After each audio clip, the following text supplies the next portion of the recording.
So I don't want to hear, Josh, you don't know what she went through, because yes, I do know what she went through. And I did the right thing on the outside. Not saying everybody has the capacity to do what I did. It was, and I'll say this, and I've said it aloud a bunch of times.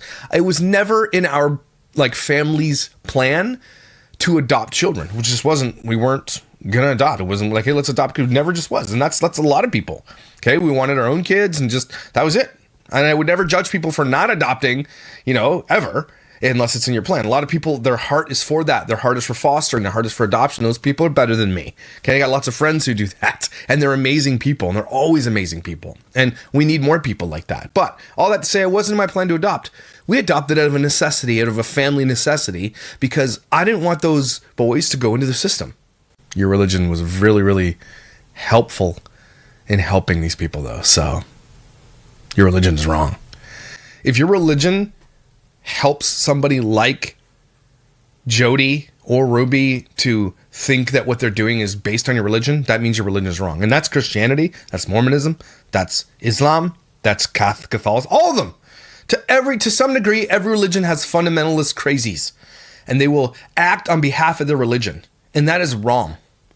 But the Mormon religion, let's not pretend it's not like one of the craziest when it comes to what they believe, okay?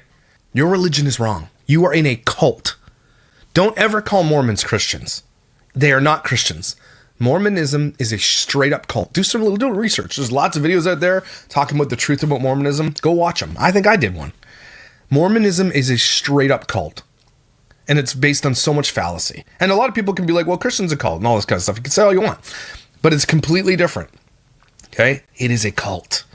And it is a selfish cult. And they change and make up things as they go. When a new bishop gets in, a new leader comes in, oh, we're changing that now based on racism, sexism, patriarchy, everything.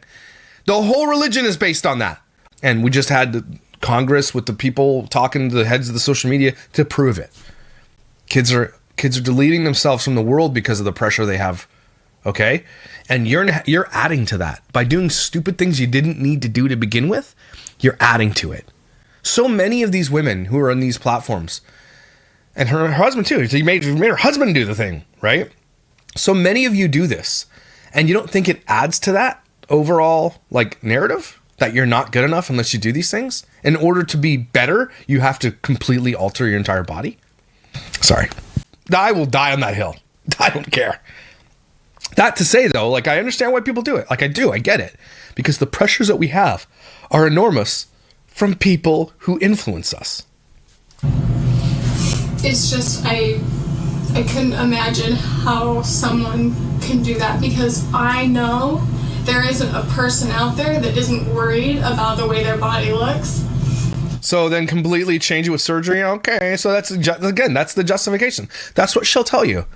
I just wasn't okay with my body, so I took the money I got by exploiting my children, and I faked it all. And people will get mad at me. They're like, Josh, you got a surgery to help your body. I was going to die, idiots. It's a little bit different. Okay, mine wasn't a cosmetic surgery. Mine was the doctor says, you're going to be diabetic in probably 2 months. You have a fatty liver. Your friggin' resting heart rate is 198. You got to change this or you're not going to be here for your kids. It's a little bit different. Okay, I'm not going to go get a BBL, even though I have no cake. Okay, I'm not going to do it. Now, I did consider it because I'm influenced by people saying, oh, you're a bald asshole. It doesn't really bother me, but at the same time, this stuff does hit you a little bit. I was like, oh, maybe I'll get fake hair, but you know what? I will never do it. I will never, ever do it. Sometimes you got to wake up and just be happy with who you are and tell people you're good as you are. You're good the way God made you. You're good the way you're made. And maybe that's the narrative we really need to be spreading. And maybe that's the new age of influencers, because you always hear this too. Right? You're like, you're perfect the way you are. Even those girls who completely get everything done all the time. You get Kira's comment section be like, you're perfect, you're natural. You're not.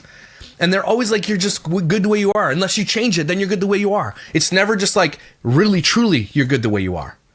We need to be okay with being natural human beings. Okay? Seriously. Oh, you're going to be okay, buddy. Okay. Oh my gosh. Oh my. I don't make it about me. I think I'll be okay in this. Oh my gosh. Does that not infuriate you? My family will be okay. I don't know how my gosh. My nephew and niece were completely tortured and abused. I think I'll be okay. Well, that's good, Bonnie. As long as you're going to be okay. I'll just end it there. Yeah, good. Imagine making a video like this with a hat that says tuna, and your head doesn't fit the hat. So, but you guys, your head fits your hat, because you're nice, and you protect your kids, because you're good people.